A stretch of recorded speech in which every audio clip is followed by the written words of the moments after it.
Bismillahirrahmanirrahim. Assalamualaikum warahmatullahi wabarakatuh. Alhamdulillahi rabbil alamin. Sebentar, turunkan ininya.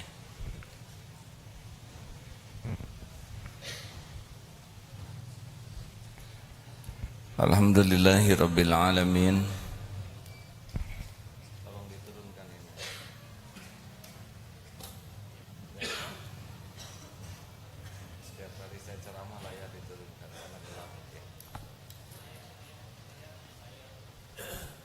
Setiap kali ceramah layar diturunkan ya, supaya backgroundnya tidak gelap.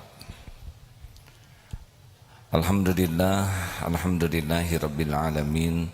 La haula wa la quwwata illa billahil aliyyil azim. Allahumma salli ala sayyidina Muhammadin wa ala alihi wa ashabihi ajma'in. Kajian Al-Hikam nomor 278. Bismillahirrahmanirrahim. Wa innaman ayqana annallaha yatlubuhu sadaqat talaba ilaihi wa man alima annal umura biyadillahi in jama'a bitawakkuli alaihi. Dan bahwasanya siapa yang yakin bahwa Allah menuntut dan menyuruh kepadanya melakukan ibadah, pasti ia bersungguh-sungguh menghadap kepada Allah. Dan siapa yang mengetahui bahwa segala urusan itu di tangan Allah, maka pasti bulat tawakal menyerah kepada Allah. Ini Surat At-Talaq ayat 2 dan 3. A'udzubillahi minasyaitonirrajim. Wa may yattaqillah yaj'al lahu makhrajan wa yarzuqhu min haitsu la yahtasib wa may yatawakkal 'ala Allah fahuwa hasbuh. Barang siapa yang bertakwa kepada Allah, maka baginya jalan keluar dari aneka jenis urusan. Wa yarzuqhu min haitsu la yahtasib, dan Allah akan beri kepadanya rizki yang tidak diduga, yang tidak disangka, dari arah yang tidak disangka-sangka. Wa may yatawakkal 'ala Allah, dan barang siapa yang hatinya tawakal, bulat yakin kepada pengurusan Allah, maka Allah jamin dia akan dicukupi. Jadi hadirin, masalah terbesar kita bukan masalah yang sedang kita hadapi. Masalah terbesar kita adalah kualitas ketakwaan kita. Kita ini bodoh kecuali dituntun oleh Allah. Kita ini lemah kecuali dikuatkan oleh Allah. Kita ini fakir, tidak punya apa-apa. Jadi prinsip dasar makhluk itu adalah lemah kecuali Allah memberikan kekuatan, bodoh kecuali oleh Allah diberikan ilmu dan bimbingan, dan fakir, tidak punya apa-apa kecuali Allah yang menitipkan apa yang dia kehendaki sesuka Allah, kapan waktunya. Dan kita ini hanya punya dosa. Kalau amal itu adalah hidayah taufik Allah, kalau dosa adalah pekerjaan kita. Jadi kita memang tidak bisa apa-apa, persis seperti bayi yang baru lahir, tidak tahu apapun. Hanya Allah memberikan kekuatan, memberi ilmu, memberi tenaga, memberi titipannya. Untuk menyelesaikan masalah, kalau tidak dibimbing Allah, pasti ngandelin nafsu, berat. Dan Allah memerintahkan kita patuh kepadanya, yang disebut takwa. Takwa itu keyakinan yang berbuah patuh dan pasrah. Dan kalau kita makin takwa, makin datang tuh bimbingan Allah. Makanya yang harus kita cemaskan dalam diri ini bukan masalahnya, karena semua masalah itu sudah dirancang oleh Allah.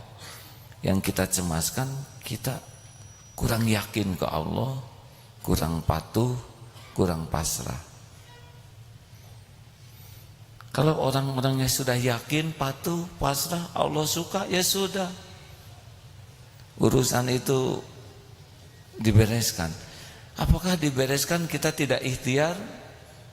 Terserah Allah. Kalau kita harus ikhtiar, kita akan dibimbing, kita akan dikasih ilmunya, kita akan dengan dipertemukan dengan orang yang jadi jalan, kita akan diatur, diberi ide, diberi gagasan, diberi ketenangan, diberikan langkah-langkah.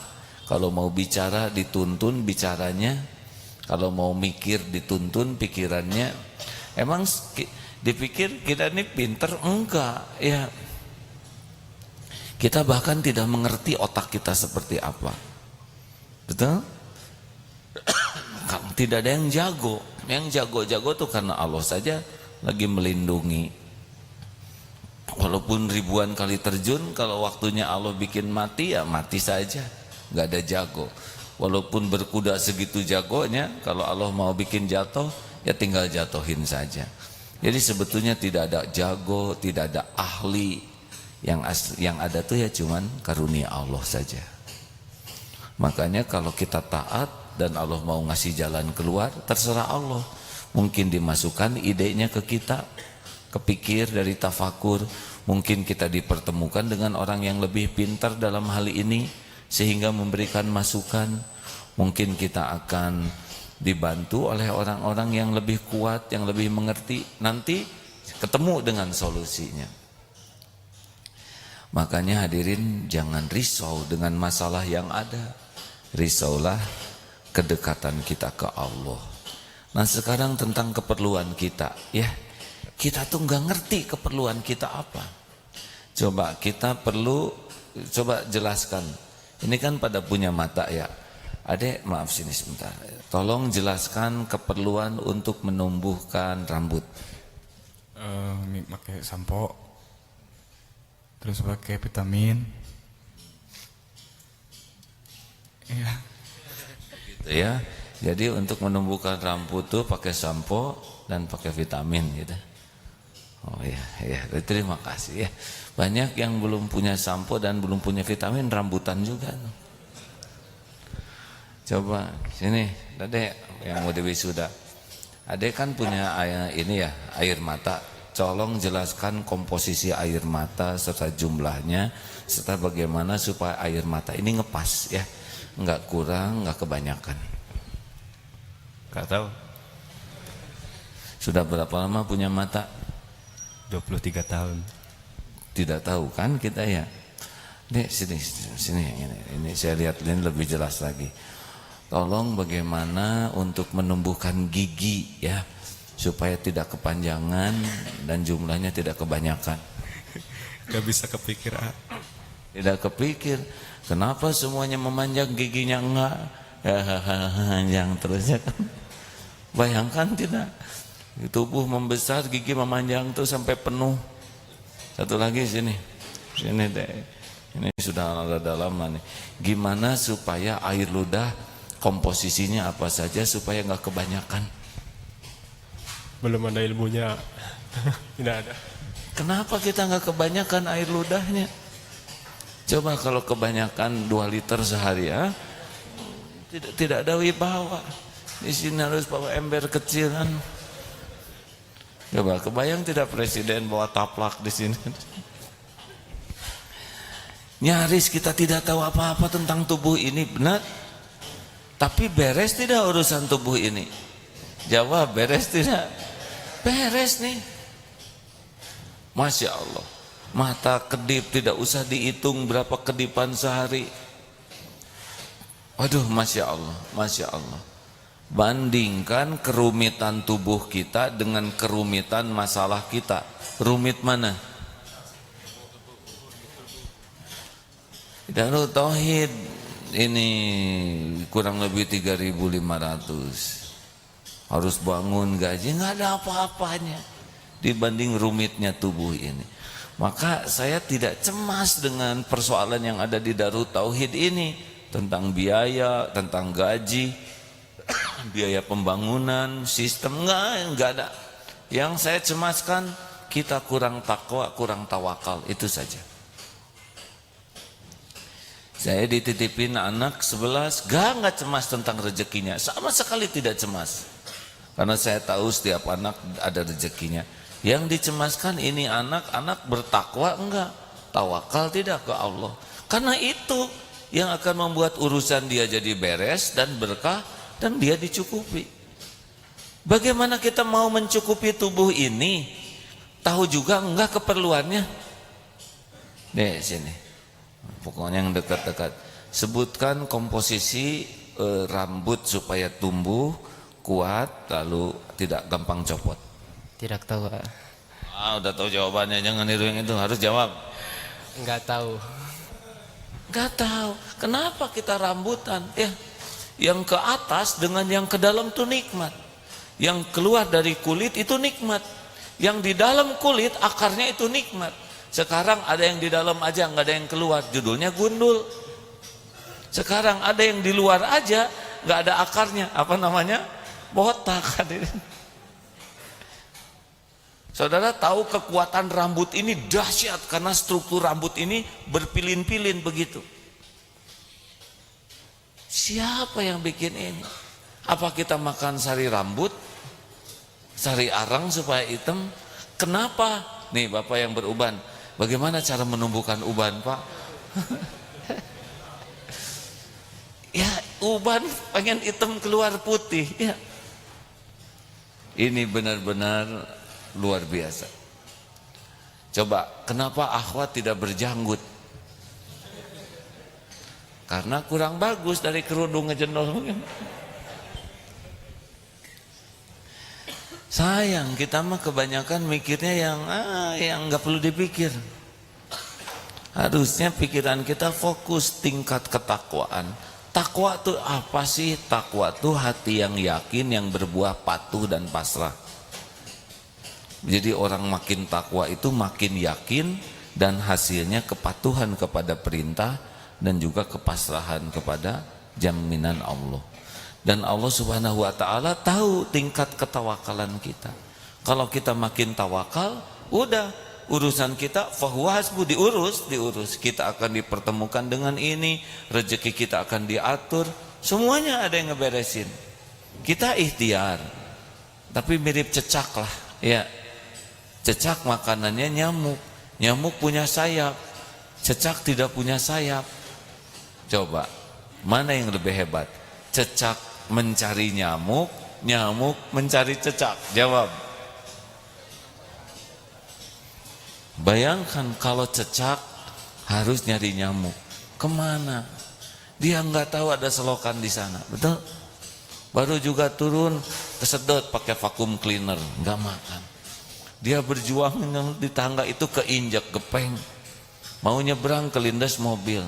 Masuk ke selokan palid. Kapan makan? Terus. Kalau dia jaraknya 1 meter dari cecak, jatuh. Tetap aja ngedeketin itu.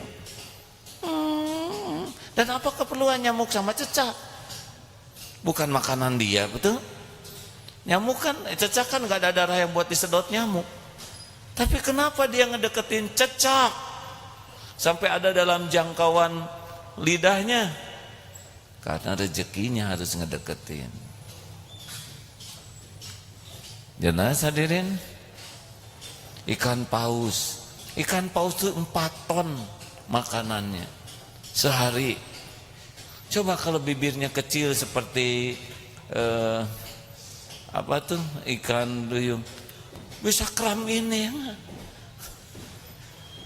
Untuk makan 4 ton ngunyahnya bisa kaku. Tapi dibuat ikan paus itu mulutnya tuh seperti gayung sirip yang besar. Ada bolong-bolongnya di sini. Dan si makanannya itu dibuat ngumpul.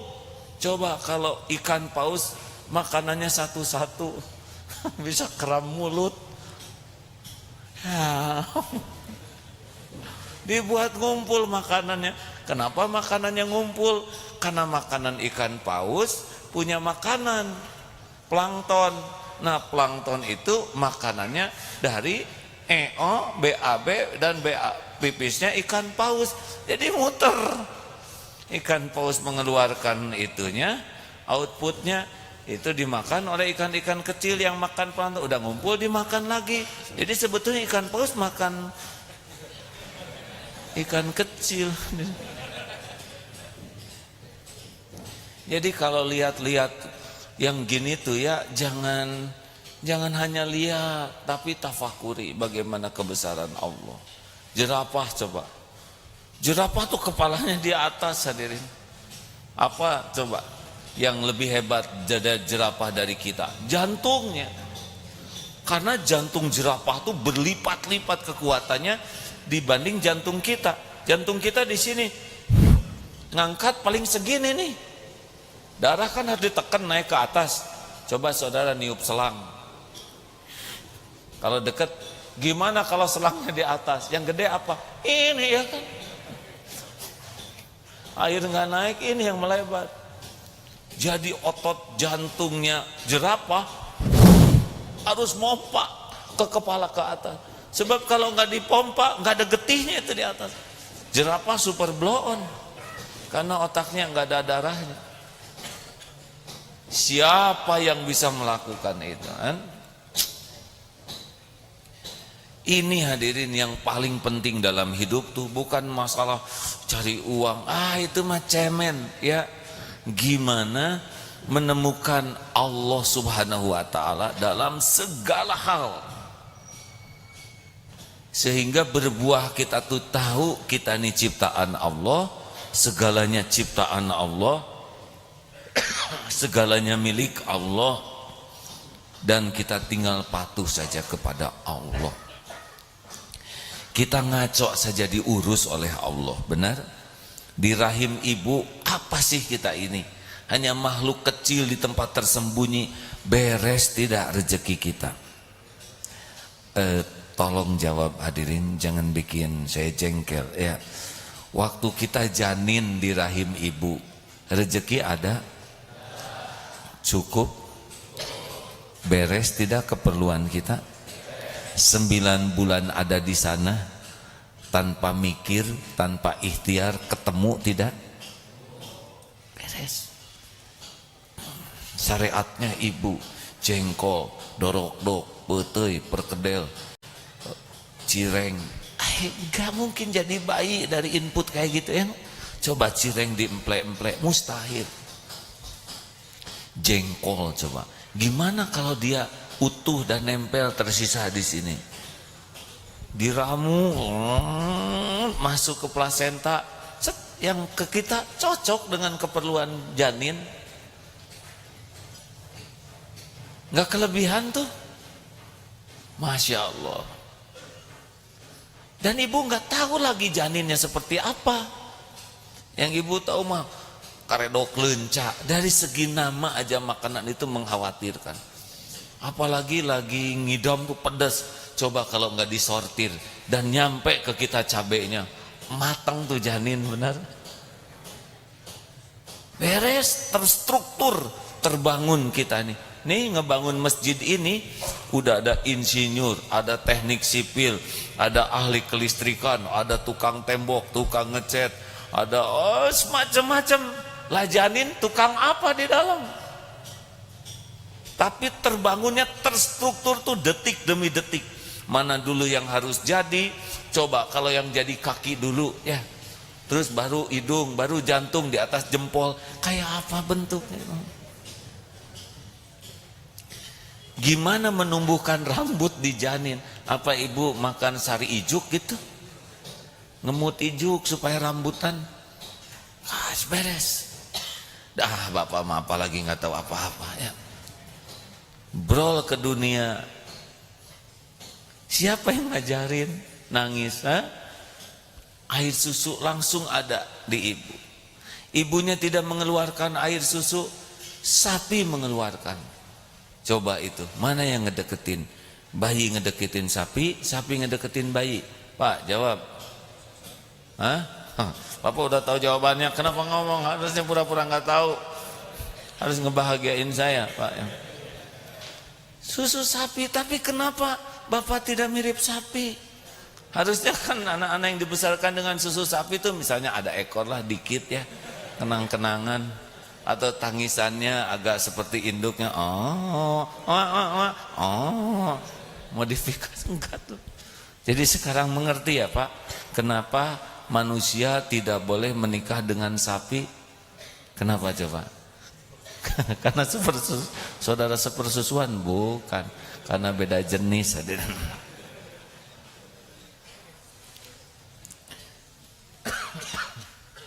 Jelas? Jadi udahlah, jangan ribet dalam hidup ini ya. Jangan kebanyakan segala dipikir. Pikirnya bagaimana saya bisa patuh ke Allah dengan sepenuh hati, yakin dengan janji jaminan Allah. Nanti itulah yang akan menjadi jalan beres urusan kita. Dan bukti beres lah. Bapak sudah berapa lama di dunia Pak? Maaf Pak, 55 tahun lah. Bareng dong kita, jangan-jangan kembar Pak. Kenapa beda ya? Bapak ini 6 berapa? 61, kacek beberapa bulan. Bulan apa Pak? September, saya Januari 62. Udah lama lah kita. Pernah nggak Pak Allah nggak ngasih makan barang 2 hari gitu? Makan terus ya Pak? Atau Allah lupa ngasih minum lah gitu ya? Sehari? Enggak. Atau Allah nggak lupa ngasih napas ke Bapak bangsa sejam gitu? Beres. Padahal itu mutlak loh Pak.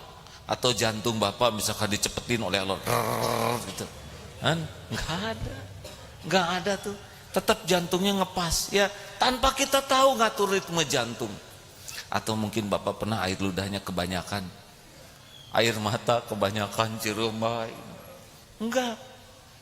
Atau oksigen misalkan oleh Allah dikurangin lah, enggak. Tanpa kita pikir beres urusan kita, benar? Padahal ini rumit sekali. Bandingkan dengan masalah keluarga, masalah anak, masalah kantor, nggak ada apa-apanya. Kalau yang sangat rumit saja beres, masa sih urusan-urusan yang sederhana nggak diberesin Allah, betul? Makanya masalah terbesar kita itu adalah ketakwaan ke Allah Subhanahu wa Ta'ala. Jadi bukan masalah ini, bukan masalah ekonomi, bukan masalah politik, bukan masalah kedekatan dengan Allah, masalah ketawakalan, takwa, tawakal. Nah, kalau takwa, tawakal ini udah serius jadi prioritas hidup kita, sudah yang lain-lain seperti tubuh ini. Kita akan ikhtiar, tapi ikhtiarnya dibimbing oleh Allah. Kita akan mikir, tapi pikirannya dituntun oleh Allah. Jadi strategis. Jadi orang nyangka, kamu hebat. Kok bisa mikir ini? Ya Allah saja yang ngasih ide ya. Tidak ada yang hebat. Yang hebat adalah pertolongan Allah Subhanahu wa Ta'ala. Cukup. Ada pertanyaan? Terima kasih. Ini SMP Negeri 16 Depok. Mana ada? Oh, terima kasih. Selamat datang deh. 266 Majelis Taklim Baitul Ilmi Cirebon. Ada? Alhamdulillah. Sekarang tamu ngejarnya malam Jumat di sini ya. Karena tahu saya matuh di sini tiap malam Jumat, Kamis, malam Jumat. Silakan, ada pertanyaan Pak?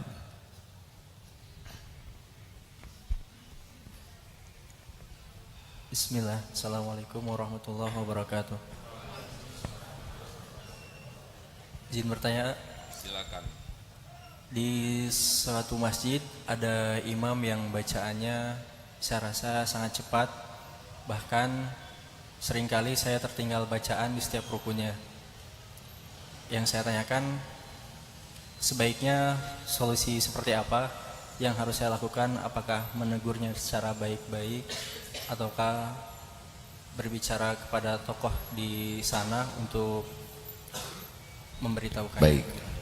Sebetulnya forum ini khusus untuk kajian tauhid ya. Tapi tidak apa-apa karena udah keburu nanya ya. Kalau ada yang seperti itu sebaiknya bicara kepada yang lebih berwenang, yang mungkin perkataannya lebih didengar, yang perintahnya lebih dipatuhi. Kalau kita yang lebih mudah bicara, pertama belum tentu pembicaraan kita ini caranya baik, yang kedua beliau belum tentu mau dengar dari yang muda gitu. Lebih baik masukan, dan kalau memberi masukan jangan pakai penilaian. Menurut saya imam ini nggak bagus, itu udah penilaian. Pak, saya dengar tadi, nggak boleh sering. Kalau sering tidak jelas. Pada waktu sholat maghrib, bagi saya bacaannya merasa terlalu cepat. Saya tidak tahu pendapat jamaah yang lain dan saya belum paham bagaimana hukumnya. Silakan Bapak cari informasi gitu. Jangan-jangan hanya kita saja yang merasa salah, ya. Gitu.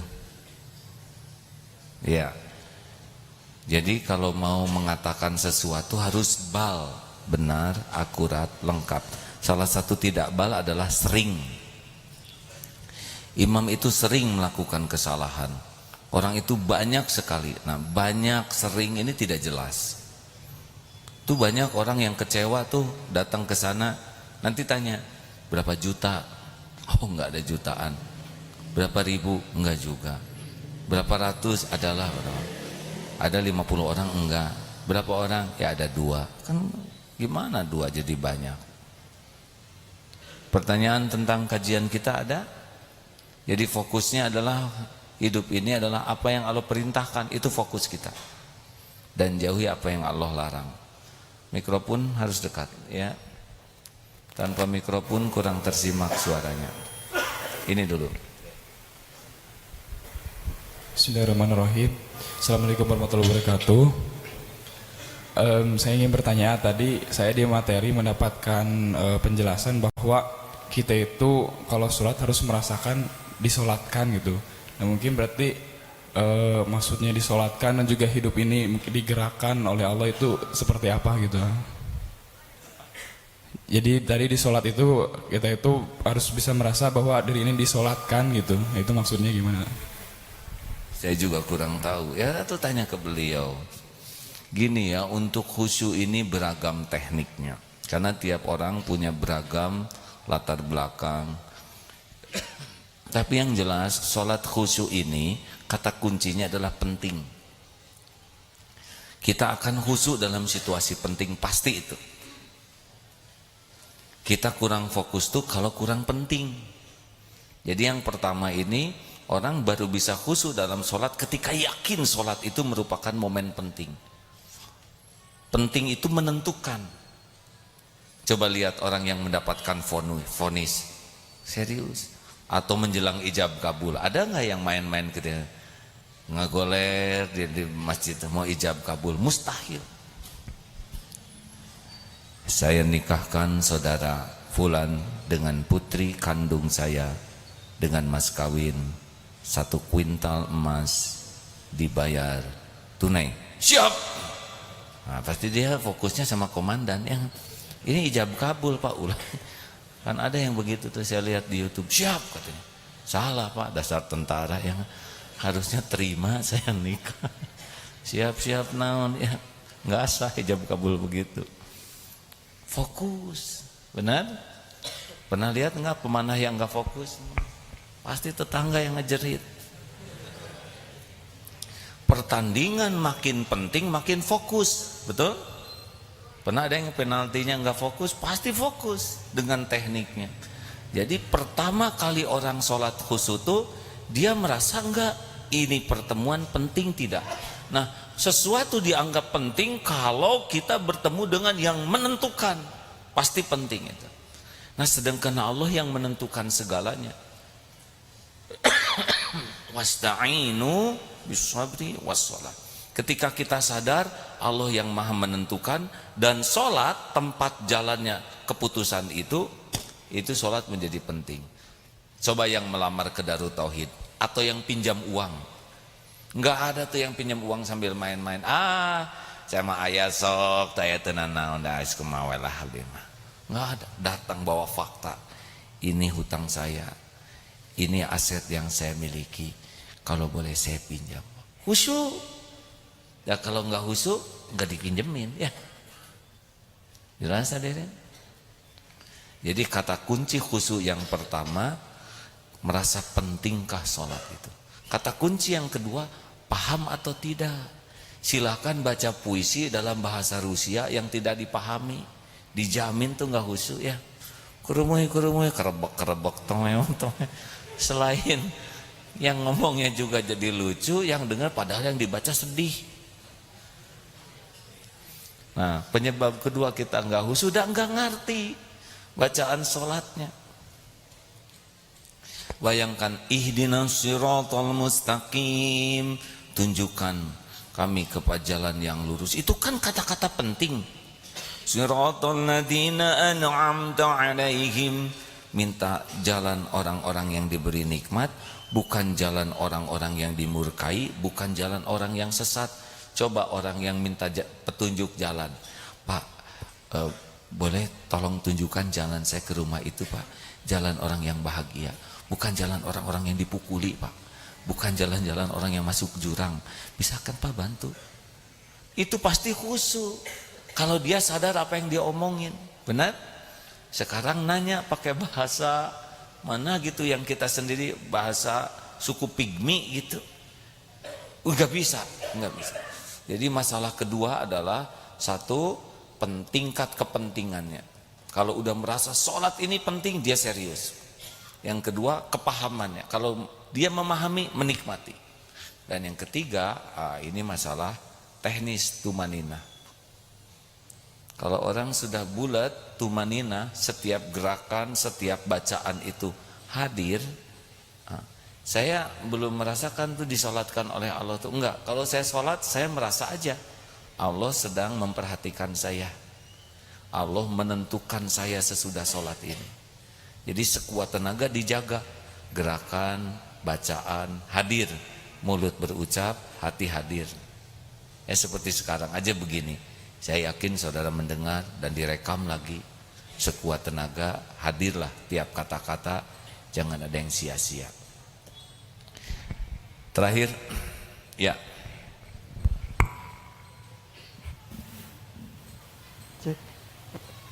Bismillahirrahmanirrahim. Assalamualaikum warahmatullahi wabarakatuh. Mau tanya tentang apa namanya, kan kita itu harus bertauhid kepada Allah begitu ya. Nah, apa-apa itu ada ya Allah yang ngurus. Tapi lama kelamaan itu kita merasa menjadi sombong. Jadi apa-apa tenanglah ada Allah begitu. Tenang ada Allah, apa-apa ada Allah begitu. Nah ini bahkan masalah ke orang lain pun tenanglah ada Allah begitu. Nah ini gimana masalahnya? Emang bener gitu. Sombong itu dua, batorul haq wa qumtun nas, mendustakan kebenaran dan menganggap remeh orang lain. Itu sombong, sakabur, takabur, sombong tuh itu cirinya. Tenanglah ada Allah, udah benar tuh.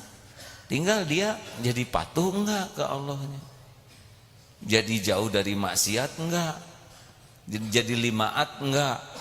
Satu, tekadnya jadi kuat enggak dekat dengan Allah. Dua, dia jadi banyak tobat enggak. Tiga, jadi jauh maksiat enggak. Yang keempat, jadi tobat, taat enggak. Lima, jadi manfaat enggak. Kalau ngomong gitu nggak ada perubahan pada akhlaknya, berarti nggak yakin. Dia cuman alasan aja. Dan nggak tenang lah. Dan orang yang yakin ke Allah mah nggak perlu banyak omong kayak gitu. Seperti tenang, tenang. Itu teh nggak tenang ya. Dan yang tenang asli mah nggak ngomong gitu. Harus kuat, harus kuat. Itu teh belum kuat, Pak. Dan yang kuat asli mah nggak ngomong gitu. Nggak ada riwayat tuh Rasulullah sabar, Aisyah sabar, nggak ada. Jadi seperti apa efek dari omongan tadi ya? Bonus. Itu akhwat tolong tuh sudah ngacung. Tolong diberikan, mana mikrofonnya? Ya, ini boleh acungkan tangan. Penanya barusan di sini. Ya. Oke, silakan. Yang mana saja yang dulu? Bismillahirrahmanirrahim. Assalamualaikum warahmatullahi wabarakatuh. Rabbi shrah li sadri wa yassir li amri wahlul 'uqdatam min lisani yafqahu qawli. Ini mah mau curhat, boleh? Tidak. Ya. Ini forum bertanya, waktunya singkat, kaitannya tentang tauhid. Kalau curhat mungkin beda forum, ya. Ini seputar ya sedih juga di medsos orang saling menghujat tentang kasus Ahok ini ya. Yang saya pahami kan jabatan Ahok itu sampai bulan September ya. Tidak tahu, ya, itu mah ibu ya sebagai anggota Iya, dewan. saya mengingat ayat Al-Insyirah gitu. Ayat ke-7, A'udzubillahi minasyaitonirrajim, fa idza faragta fansab, bahwa apabila kau telah selesai urusan satu, maka tetaplah bertekad ke urusan yang lain. Terus saya teringat tentang cerita seorang musafir yang berkelana hingga singgah di suatu tempat. Beliau nginap di suatu tempat. Di tempat tersebut beliau membacakan ayat kursi, lalu ada suara yang mengikutinya. Pas di wala yauduhu hibduhuma, nah yang mengikuti ini berhenti. Pas di pagi-paginya di pojok ada yang terbakar, walau alam itu jin atau apa. Nah khawatir saya untuk Pak Ahok ini, karena kan sedih juga Pak ya ayah, saling menghujat satu sama lain. Itu saja yang saya sampaikan. Terima kasih. Wassalamualaikum warahmatullahi wabarakatuh. Waalaikumsalam warahmatullahi wabarakatuh. Karena ini curhat, bukan pertanyaan, maka tidak pantas saya menjawab. Ya, ditanya menjawab pertanyaan curhat, terus gimana? Curahan hati yang mendengarkan, ya. Sudah saya dengar Bu dengan seksama, ya. Terus gimana lagi, ya? Benar kan? Ada pertanyaannya enggak barusan? Tidak ada. Saya terima Bu curhatnya. Persis kayak ijab kabul, ya. Saya curhat kepadamu, saya terima curhatnya. Begitu Bu? Ya, alhamdulillah. Bonus, silakan Pak.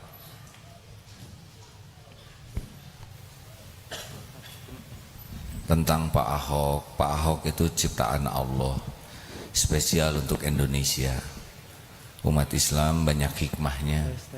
Yang paling penting kita harus berubah jadi lebih baik. Jangan sampai mirip. Ya, doakan Pak Ahok supaya dapat hidayah. Jadi Islam yang soleh. Sebagaimana doa kita kepada orang-orang yang belum dapat hidayah, ya. Kalau belum Islam aja ya nggak usah dipilih, ya, sederhana. Tapi siapa yang nanti jadi gubernur Jakarta, pasti itu keputusannya di tangan Allah Subhanahu Wa Taala. Ya, silakan. Assalamualaikum warahmatullahi wabarakatuh. Terima kasih. Sebelumnya saya ingin menanyakan, kenapa sih kita harus sholat gitu kan? Jadi dalam diri saya itu bertanya, kita ini beruntung gitu karena dilahirkan sebagai keluarga Islam gitu kan. Sedangkan manusia kan dilahirkan suci pada awalnya gitu kan. Jadi kadang saya juga bertanya, kenapa para sahabat itu begitu menikmati sholat begitu. Terus saya juga bertanya, kenapa saya melakukan sholat tapi masih ada aja maksiat-maksiat yang saya lakukan gitu kan. Saya bertanya ke teman saya yang saya anggap berilmu, kenapa sih tujuan sholat kita tuh apa begitu kan? Apakah kita hanya sebagai menuntaskan kewajiban kita gitu? Apakah hanya kita sebagai mencari, katanya dia menjawab mencari ketenangan? Enggak, kita sholat itu pertama takbir. Sholat itu kita dari wudunya harus benar, diakhiri dengan salam, bacaannya harus tartil. Kita harus paham maknanya itu apa gitu. Saya mencari begitu maksudnya kenapa selalu saya mendekat seperti itu tapi kadang ada maksiat lagi, saya mau coba kayak gitu lagi, kadang ada kayak begitu lagi. Kenapa para sahabat itu bisa seperti tenang gitu, Bahkan kalau dia ada masalah, ada apa, sholat itu kayak nikmat gitu. Itu bagaimana? Saya kadang nanya ke orang sini, jawabannya cari ketenangan. Saya tanya orang sini, jawabannya supaya apa? Bacaannya harus benar. Kita harus kayak gini ya, kayak gitu. Dari versi AA bagaimana gitu? Terima kasih. Jadi kayak orang buta disuruh menjelaskan gajah, ada yang megang ekor, ada yang megang kaki, ada yang megang, semuanya cerita gajah, ya kan? Saya juga mungkin beda lagi.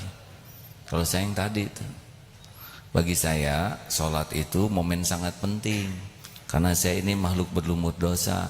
Saya ingin diampuni Allah, dan dalam sholat ada tuh. Sholat itu mendatangkan ampunan. Saya ini orang yang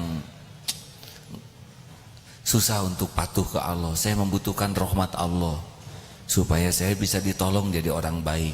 Dan dalam sholat ada warhamni. Saya juga banyak sekali keperluan dan saya bingung bagaimana mencukupinya. Dan sholat itu membuka pintu kecukupan dari yang punya segala-galanya. Wajburni. Dan saya juga nggak mau hidup saya hina di dunia mau di akhirat maupun di akhirat. Saya ingin oleh Allah diangkat derajatnya di sisi Allah. Ternyata ada dalam sholat warhamni. Saya juga sangat perlu banyak rizki, beragam jenis rizki, dan itu yang punyanya cuman Allah. Dan Allah janji dikasih kalau benar sholatnya. Warzukni. Saya bingung nih, saya harus ngomong apa yang benar. Niat saya supaya benar. Saya ngurus amanah pesantren ini juga gimana supaya benar. Dan saya juga ingin sisa umur ini benar. Saya perlu yang nuntun. Wahdini ada dalam sholat. Wah, saya juga nggak mau penyakitan lahir batin. Saya ingin sehat walafiat. Itu juga ada dalam sholat. Wa'afini. Saya nggak mau dosa-dosa saya yang banyak ini dibuka. Saya pengen hapus semuanya. Di dunia hapus, di akhirat hapus. Wa'fu anni. Kita memerlukan sholat, benar? Siapa yang tidak memerlukannya itu tadi? Hanya orang sombong, benar? Sudah hadirin. Mudah-mudahan ada manfaatnya. Allahumma salli ala Sayyidina Muhammad wa ala alihi wa ashabihi ajma'in. Alhamdulillahi Rabbil Alamin. Ya Allah, ya Hayyu, ya Qayyum, ya Arhamar Rahimin, irhamna ya Allah. Duha yang maha menatap, berkahi majlis ini. Catatkan pertemuan ini benar-benar pertemuan yang Engkau ridhoi. Pertemuan penuh ampunanmu ya Allah. Ampuni sebusuk dan sebanyak apapun dosa yang kami lakukan. Hapuskan ya Rabb aib-aib yang selama ini kami tutupi, sembunyikan. Ya Allah, berikan kekuatan kami menghindari maksiat. Berikan kekuatan kami menjauhi dosa. Allahumma inna nas'aluka imanan kamilan wa yaqinan sadiqan wa qalban khashian wa lisanan zakiran wa amalan salihan maqbulan.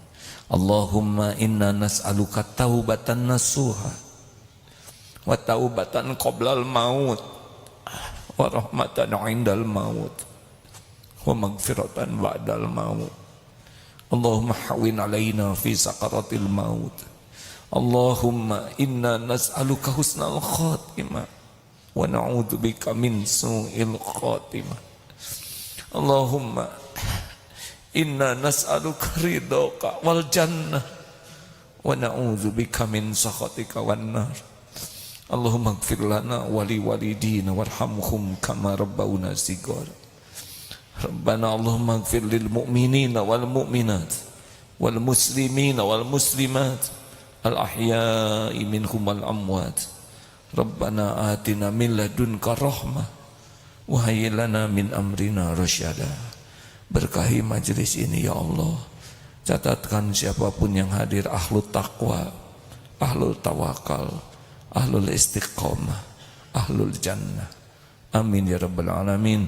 Rabbana atina fid dunya hasanah wa fil akhirati hasanatan wa qina adzabannar. Subhana rabbika rabbil izzati amma yasifun. Wassalamun alal mursalin walhamdulillahi rabbil alamin. Terima kasih. Subhanakallahumma bihamdik asyhadu an la ilaha illa anta astaghfiruka wa atubu ilaik. Assalamualaikum warahmatullahi wabarakatuh.